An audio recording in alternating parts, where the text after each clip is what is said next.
Welcome, Stephan Livera. Great to have you. Thank you for inviting me, Leon. It's a pleasure to chat with you. Yeah, everybody knows you in the Bitcoin space, of course. So it's quite an honor to have you. I'm really glad you're with us. And maybe just very very short for those who don't know you yet. So, who are you? Where are you from? What do you do? Yeah, sure. So, I'm a Bitcoin podcaster primarily. I also am a co-founder of a Bitcoin education company called Ministry of Nodes. So I'm mostly known for the Bitcoin podcast, which is focused on Bitcoin and Austrian economics. I started the podcast mainly because I wanted to try to outline what I think are some of the benefits and some of the reasons behind understanding Bitcoin from a monetary point of view rather than technology. Because I saw basically a lot of people talking about altcoins and blockchain technology, whereas for me it was more around sound money, right? How do we get sound money? Why is Bitcoin special from that point of view? So I think within the Bitcoin community, I'm mostly known just for doing interviews, and I am known for doing them more from an educational point of view. So that's probably what distinguishes my podcast a little bit. Not that entertainment podcasts are a bad thing. It's just that's the style that I'm known for. Awesome. It's titled, yeah, you said Bitcoin and Austrian economics. So we have some beginners watching here. Maybe they hear Austrian economics for the first time. Can you break it down? What is this about? Sure, yeah. So in a to try to break it down in a way that makes sense for most people, Austrian economics is a school of economic thought that places emphasis on this idea of spontaneous order and things being bottom up as opposed to top down, right? So instead of the king or the government or a politician saying this is the money of the land, Austrian economists understand it more like it's an emergent phenomenon, and people can, to some extent, come to a certain consensus, if you will, on what is the best money, if you will, not through any kind of explicit agreement, but just through their own actions, and just over time, just all those actions and all those actions that people undertake. Now, to kind of spell out what quintessentially is the Austrian method, it's this concept known as praxeology. So you can think of that like logically deducing out the answer based on certain starting axioms. So within Austrian economics, you might hear Ludwig von Mises, one of the world's most famous Austrian economists. He spoke of this idea that man acts purposefully. And so from that, you can sort of derive the rest of the other truths, if you will. And that can help a person understand a little bit more clearly around what's going on from an economic point of view. So that is, short, without going into too much detail around like specifics. And I would say the other thing that Austrian economists are known for is typically being more free market. Now, there are other schools of thought that are also roughly free market, but I think the Austrian answer is, to me, a little bit more precise in how it gets to that point. Like, it's not saying, oh yeah, we just hate the government because we hate the government. It's more like there are reasons underlying why we believe there are benefits to having a free market approach, and that's why typically Austrian people who are into Austrian economics or students of Austrian economics, such as myself, we tend to have a more libertarian free market bent or angle. Right. Many people believe the government must fix problems, must be there to control and set the rules. And so in school, in media, most of the teachers at normal schools and universities, they are more left-leaning. They don't think that a world without strong, powerful interventionist governments will work, and that's why people are completely unaware of the Austrian school, I believe. But then once you figure it out, it suddenly makes so much sense. I remember when I was 17, and I just had this left socialist sources to build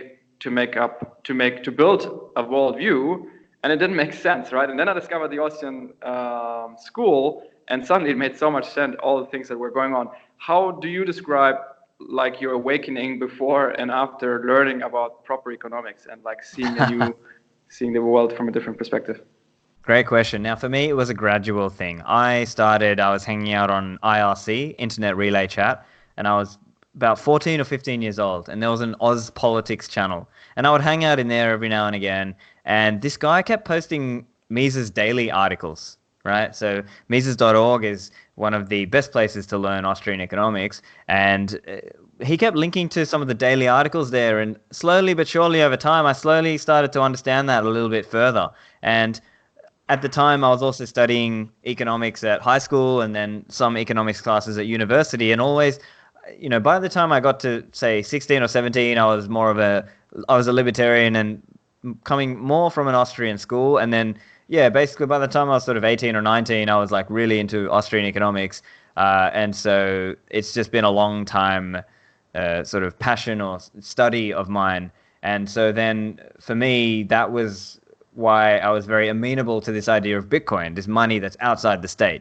So that was where my interest in Austrian economics arose, basically. Many people think Bitcoin is a technology and they don't know anything about, Austrian value theory and that sort of stuff. So the Bitcoin community, or I don't know how it actually appeared, but this meme, Orange Coin Good, can you explain the difference between the orange coin and all the other coins in simple terms? So yeah, look, this started as a bit of a joke, right? So it's kind of like that idea. Even though the term capitalist started as more like an epithet, and then people who were in favor of free markets just adopted it and said, "Okay, fine, I'm a capitalist. I'm gonna own it. I'm gonna run with it." So where this sort of started was people were people were denigrating some of the Bitcoin enthusiasts basically and saying, oh, you're a bunch of crazy maximalists, or all you care about is number go up, all you care about is like, orange coin. And so part of that then was our realization, and when I say our, like I'm saying me and a bunch of other kind of Bitcoin people started saying, well, you know what? Fine. Yeah, look, not everybody is going to go and read a 1,000-page Austrian economics textbook. They're not going to go and read Human Action, Man, Economy, and State, or Money, Bank, Credit, and Economic Cycles. But sometimes you just need a simple slogan, a 3-word slogan, and that is to my mind where many of these slogans came from. So orange coin good, number go up, Bitcoin fixes this. Like we basically just started pumping some of those ideas as like a fine, we'll just take ownership of it and we'll just start running with it. And so to your specific question around orange coin good, now that for us is a short distillation of this concept that Bitcoin has many characteristics that make it superior to other potential candidate monies. And so this is where around many of these ideas where in the Bitcoin world, we talk about ideas like censorship resistance. If I wanted to send you a Bitcoin transaction from the other side of the world, who can stop me doing that? And how hard is it for me to do that? Another idea people might talk about is seizure resistance, right? So if you keep your Bitcoin using a multi-signature setup, so for example, there are 5 keys and you need 3 to spend them, and you keep those keys distributed, well, then it makes it harder for somebody to seize your Bitcoins. So these are some of the qualitative points around Bitcoin that we would say, well, orange coin good, right? And I think another point that if you were to, again, some of this is a question of how do you interpret it, right? So, if you ask a different person, they'll have a different answer on what they think, right? But I'm just giving you a few examples, and another good example is sorry, I just lost my train of thought. But I'm sorry, that's it. So another good example on this is how secure is Bitcoin versus other coins, right? So people often, there's a lot of charlatans who come out and don't tell you about a particular trade-off that some other coin has made, and then what they end up doing is they would use that to sort of market this other coin, right? And they would say, oh, look, Bitcoin is so slow, right? But then they're not, again, when they're doing this, they're often not doing an apples to apples comparison, right? So a good example is the website by Luke Childs. It's called howmanyconfs, CONFS.com. And basically that compares at an equivalent level of security how many confirmations Bitcoin versus other chains which have far reduced security in some ways. So it can be a bit yeah, don't want to go into too much of Yep. the So detail of maybe it. that's Yeah. just to finish this. Do you have it in mind what the number actually is? So a 10-day-old Bitcoin transaction, how many confirmations does it have on the blockchain versus like the second top currency? I don't know which it is. How many Oh, confirmations? I would have to look it up. No worries. Otherwise, we. But basically, so for example, a Bitcoin. Okay, so here's a quick example. So a Bitcoin confirmation, and then the rough equivalence here is 6 confirmations on Bitcoin versus Ethereum is 1,800 confirmations, and that's 8 times slower. And then if you go to Bcash, that's 38 times slower. So again, it's like a question of equivalency because people don't appreciate that difference, and they can be very easily they can easily have the wall pulled over their eyes. And so Yep. yeah, so I think that's one point. And I think the other broader point is just around the network effects of Bitcoin, right? So Trace Mayer speaks about this, and many people talk about this idea that really Bitcoin just has all of these network effects that are all self-reinforcing, right? So you've got investment, you've got merchants, you've got developers, you have financialization, you have all these different components that are all reinforcing each other. And people fundamentally want to build on Bitcoin because Bitcoin has been around for the longest, and we have the best confidence that Bitcoin will remain to be around the longest, right? Because there have been many altcoins that have come and gone in the last 5 years. So if you, for example, went to look at like the top 10 coins of the last, 5 years ago from today, out of that top 10, many have fallen out of that top 10, and they're just basically irrelevant at this point. So that is also another reason around the network effects of Bitcoin being superior.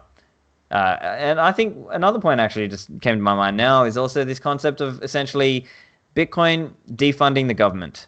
Now, much of the government today is debt funded. And the reason it is able to do that is because we live in this sort of artificially created world of high, what some have called the high velocity trash economy. And one way to think of that is that essentially because of the existence of central banks, and the existence of legal tender laws and so on, these monetary interventions, they make it easier for credit expansion, for people to start just basically creating more money without having an underlying scarcity behind that. So in the older days, it was things like maybe I've only got 100 pieces of gold in the vault, but I print 200 tickets, right? And so actually there's 100 tickets more than the amount of gold I've got in my vault. And that causes problems, right? So we talk about the Cantillon effect and various other things. So part of why we believe Bitcoin and Orange Coin good is this idea that Bitcoin can help change this scenario. It can help stop that scenario and force governments to explicitly tax people rather than tax them in a hidden way with inflation. Yeah, still a long way to go. People must listen, Livera. Listen, Livera. So my next question would be, if somebody is keen to learn more but feels overwhelmed, and like doesn't know where to start and stuff, two questions basically. Which areas are important to learn? Like what kind of areas are important to understand if you want to grasp the whole picture of Bitcoin?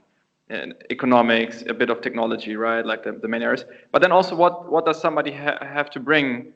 Is it just an open mind, or should there be other factors, other factors that somebody should bring? Yeah, so on this point, I'm biased. I think economics is one of the important things that you do need to understand, and that is why common recommendations include the Little Bitcoin book and the Bitcoin Standard. They touch on some of these ideas. Inventing Bitcoin is a good one for beginners as well. So I think it really does require some open mind and a little bit of patience because you really, although I say patience, but sometimes it's more like once that switch has been flipped, now you have to you go deep and you just start like trying to read every single thing you can, listen to every podcast or watch some YouTube videos So you end up having to kind of learn at least a little bit across a bunch of different domains. So for example, you might learn just a little bit of the cryptography, or at least a little bit of the basics around how a one-way hash function works in cryptography, just enough to understand that, oh, okay, this concept of it's easy to verify, but it's hard to fake it. And that's one concept which is, you know, applied in Bitcoin with things like, okay, your Bitcoin private key and your Bitcoin public key and so on. But then I think the economics of it is very important as well. So this is where books like the Bitcoin Standard are great. And then from the Austrian economics realm, books like Murray Rothbard, What Has Government Done to Our Money? Or Guido Hulsmann's The Ethics of Money Production are fantastic ways to start on this question. Carl Menger, On the Origins of Money. Those are some of the typical recommendations that I will make, because I think these really help explain why Bitcoin. And, you know, it's people say start with why. So sometimes in order to understand why are we doing all this stuff, like why are we using this really computationally expensive, quote unquote, inefficient way of doing transactions, well, it's because the system had to be designed in a certain way to be resistant to the government, or resistant to any individual or any company who wants to change Bitcoin.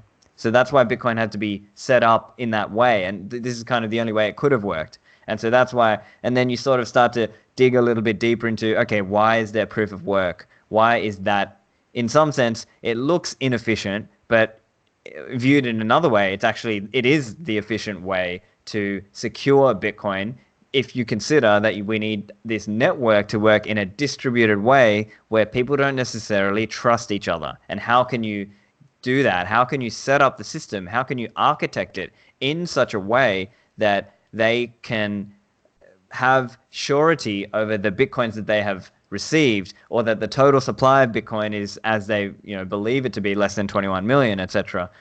So these are key ideas that fundamentally were not possible with government institutions.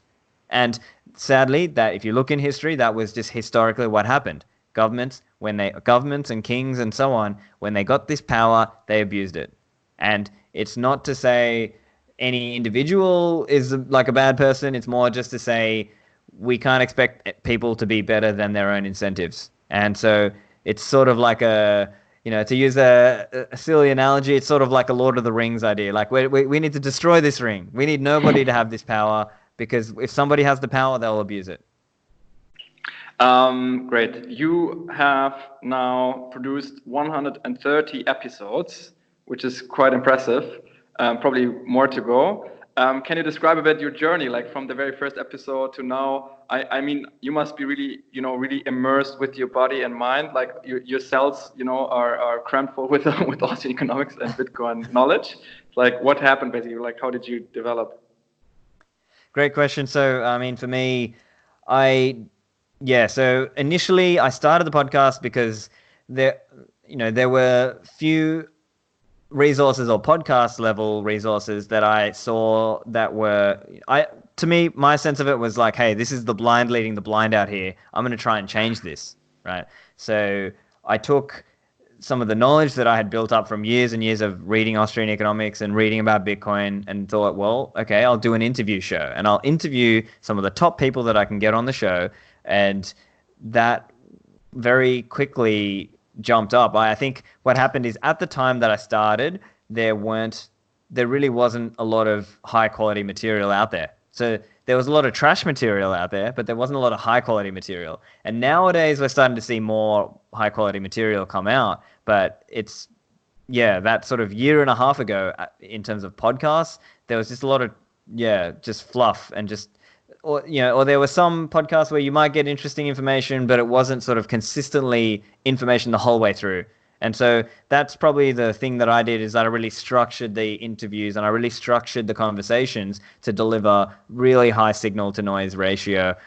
So that, in my view, is kind of what I did, and that's why it did well, I guess. Part of it is consistency as well, right? Because people can start something, but it takes effort and work to really maintain that. Now, in fairness, I also made a lot of mistakes in the early days. My audio quality in my first few episodes was not great.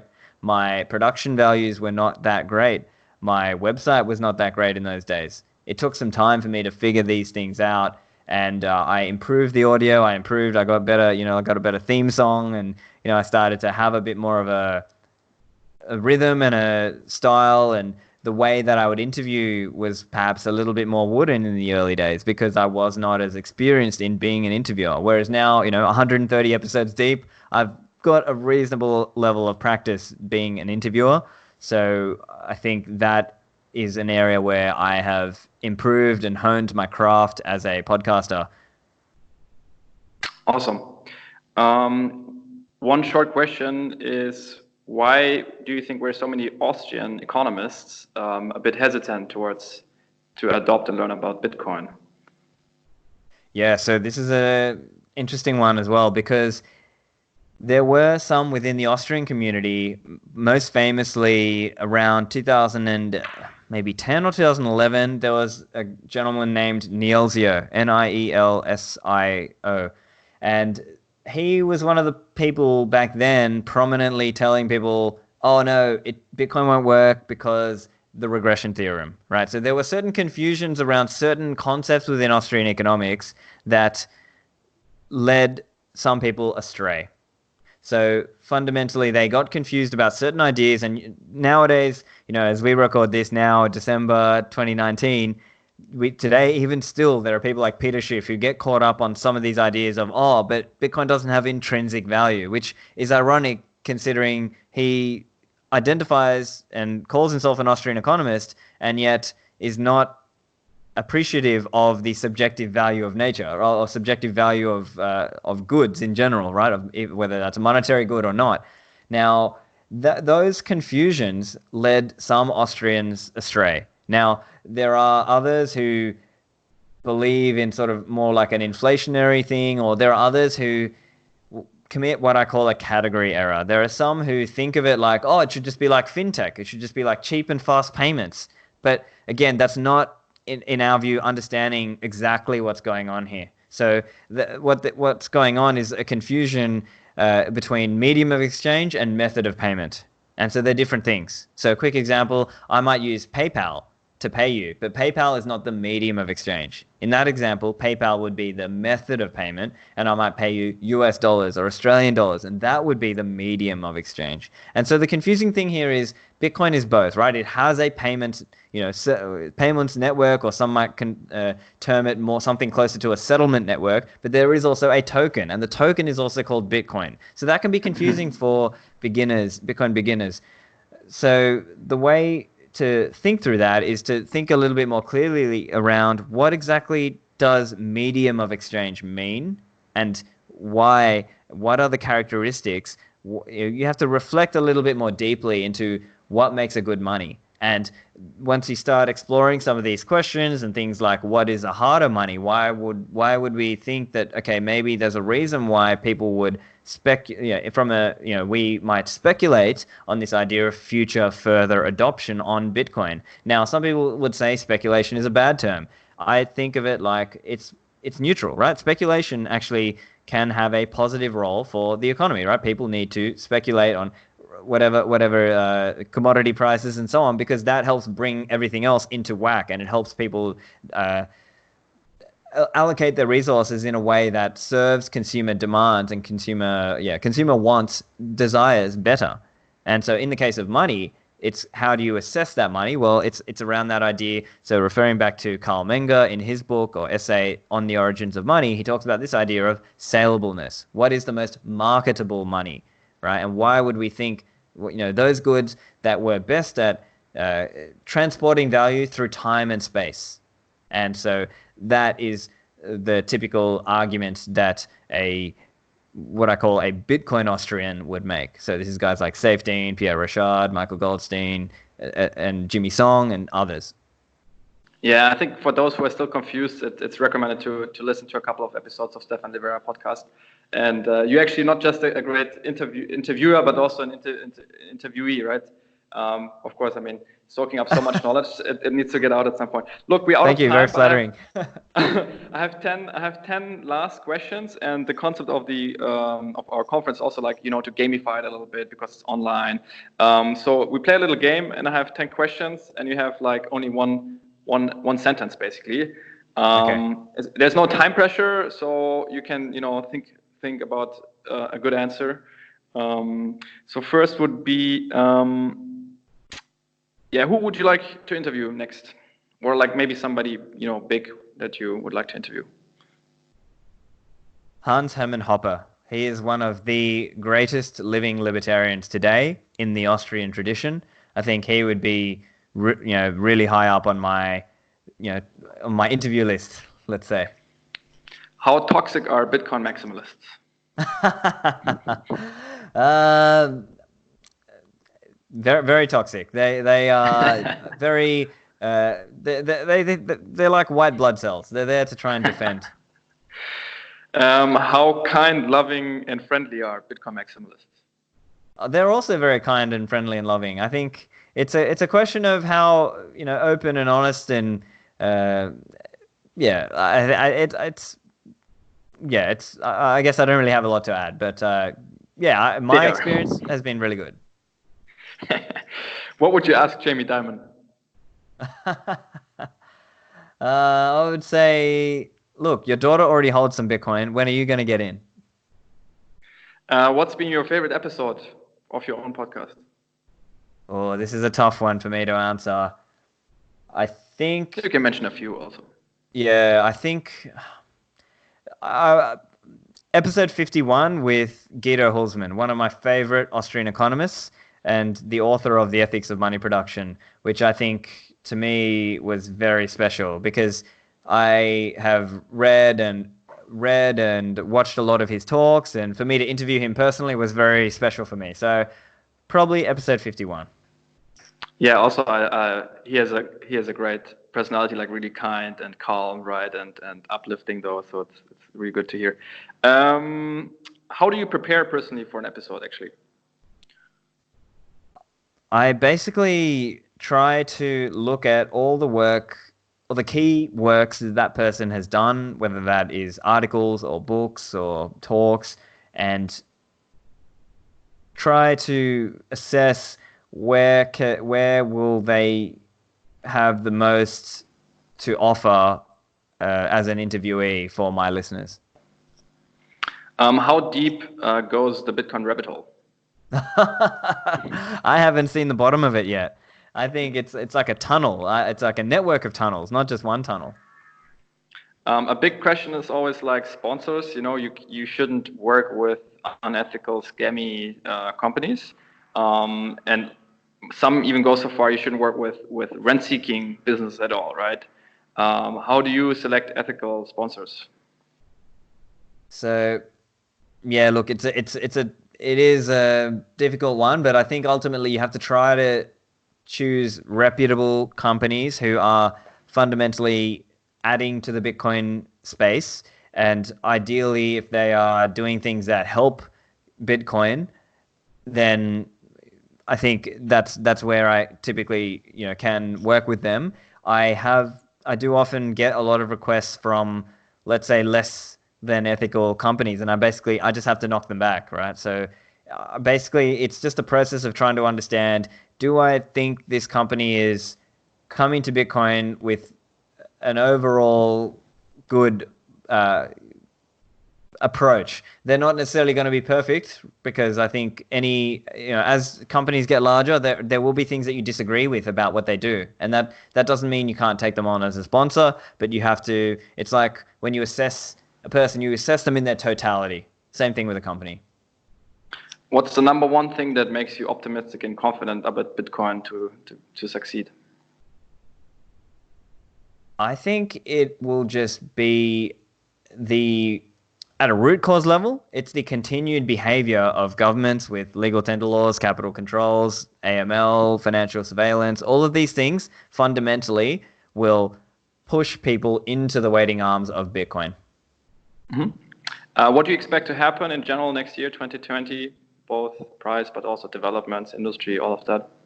Yeah. So there's so much coming. I wouldn't even be able to name it all. I'm hoping that we see more use of CoinJoin and Bitcoin privacy techniques, but I'm also optimistic to see a lot of Lightning development work. It's advancing at an incredible pace. I would really I'm really impressed with how that's going.